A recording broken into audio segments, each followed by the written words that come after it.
So now we need to check for a state change or a ready state change from our XML HTTP object.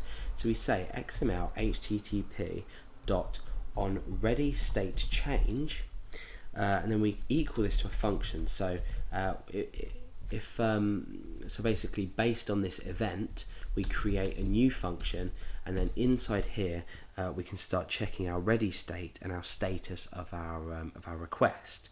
So we say if, and we say XML HTTP dot ready state, and remember our capital S here, so case sensitive, is equal to 4, and our XML HTTP dot status is equal to 200. This just means if the page is not blank, or the request isn't blank, then we complete the rest of this block. So if these are both true, then we create what's in here. So now under our insert field, if you like, here we're typing our the value that we want to insert into our database. We're going to create a div, and what this div is going to do is it's going to feed back the information from our update.inc.php file when we create it. And the reason for this is when we've inserted the data, we're going to tell the user that the data has been inserted. But because we're doing this without refreshing the page, we want to give a confirmation message inside a div. So I'm going to call this div. I've created the structure for the div here. We don't need to put anything in here at the moment, well, at all. I'm going to call the div message. So this is just going to feed back information from our request, our Ajax request, and the output in update.inc.php is going to be put into this div. So hopefully that makes sense. Otherwise, continue to follow along and see what you think. So we've got document .get element by ID, what I struggled with earlier, and then we specify the name of the div. So in this case, it's message. And then what we do is we say inner HTML. And what this is going to do is it's going to set the HTML within this specific div that we've specified. So what we're going to do is I'm going to equal this to XML HTTP dot response text.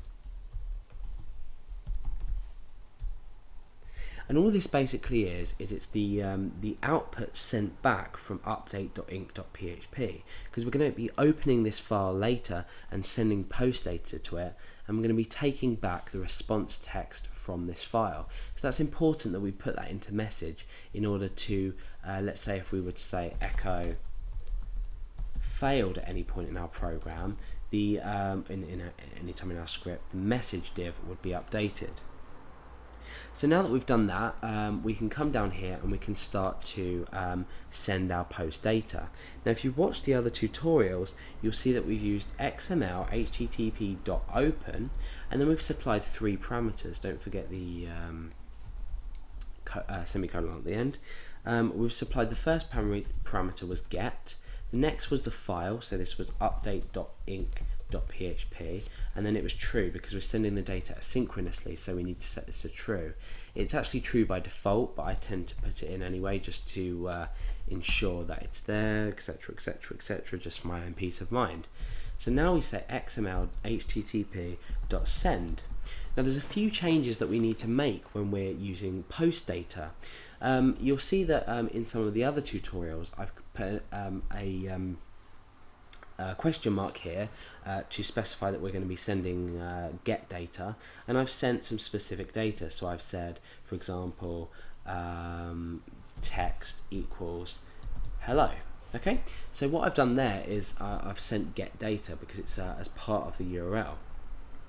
So let's go ahead and test this so we can see that everything's working with regards to the Ajax. So at the moment, what this Ajax will do is it will open this update.inc.php file, and it will pass through a variable called text, which is a get variable with the value hello.